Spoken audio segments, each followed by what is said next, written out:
Welcome back into Talking Fitchburg, joined from the Department of Trade Consumer Protection. We call him DATCP, and I call my friend here, Michelle. Michelle, hi. How are you doing? That was a really terrible intro, but hey, how you doing? I'm good, friend. How are you? I'm happy you're still my friend at this point, but happy to have you here. Today we're going to take a look at a complaint spotlight, is the way it's labeled, on a lottery scam, Snowballs. This is interesting. We had talked about a lottery scam not too long ago, and we've got a little bit different series of a scam here that's kind of popped up. Where are we going with this one today? Lottery scams, very interesting. Yeah, well, the snowball part of this, we're trying to highlight when we're seeing different variations of this, because that's what's becoming the trend here, is how these different scams are overlapping into multiple phases and just kind of rolling, snowballing out of control for consumers. And the scammers just keep playing into the next phase to keep you on the hook with them. So with this one specifically, we heard from a consumer who lost hundreds of thousands of dollars to this scam situation. What happened, it's an escalating series of claims and events and tricks that happened to steal this individual's money. It started out when a consumer received a phone call, and the individual on the other end of the line claimed to come from the New York Department of Consumer Protection and indicated that the individual had won the Mega Millions lottery, but had not claimed their prize. However, in order to receive that prize, the consumer said that the scammer told the consumer that they had to pay state and federal taxes plus some additional fees. And so the consumer sent several different payments totaling over $155,000. That's not a small amount of money. Holy No, moly. that's not a Um, small amount of money. But if you've won Mega Millions, wouldn't you be willing to pay what would seem like a small amount of money?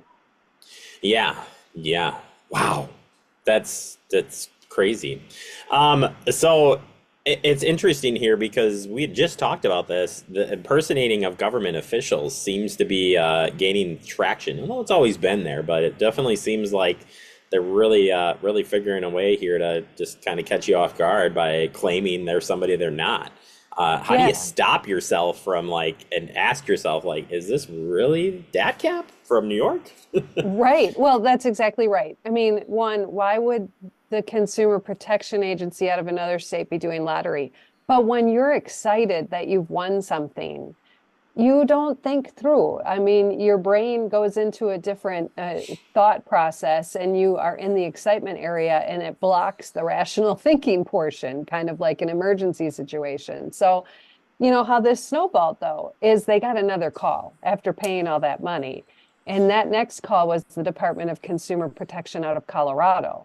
And there they had requested additional payments. At that point, the consumer said, no, this doesn't seem right. And they didn't make any payments. But now the next phase happened because the scammer wanted to keep trying with this individual. And they claimed to be from the U.S. Department of Treasury, was the next phone call. But they twisted it up. Now it wasn't about winnings anymore. It's about the fact that, oh, we see that you have been part of a scam that we're investigating a case on, and we can try and help you get the money back that you've lost. Because, of course, they know how much they lost. You know, they're still the same scammer. So we just need you to pay and send money to cover the attorney's fees out of the U.S. Department of Treasury. So they're trying to put a lot of legitimacy and trust behind this scam by being the state and federal governments, things people know and should count on and trust.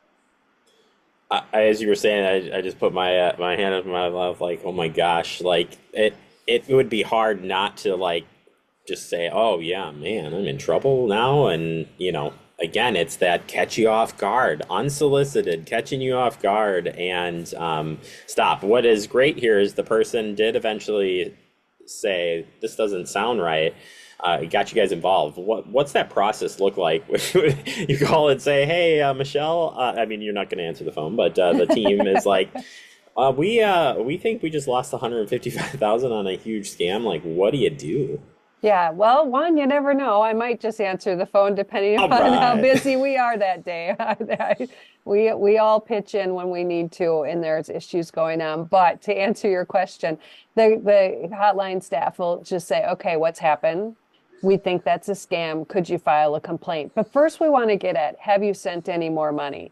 Can we stop that and help you recover? If you've wired money, it's hard, but you can contact the company and maybe we can stop that transaction from being picked up. That's happening with some of the money wiring services. If you've given a bank account number, we're going to tell you contact your bank right away, put a freeze and a hold on that to see if we can stop that transaction.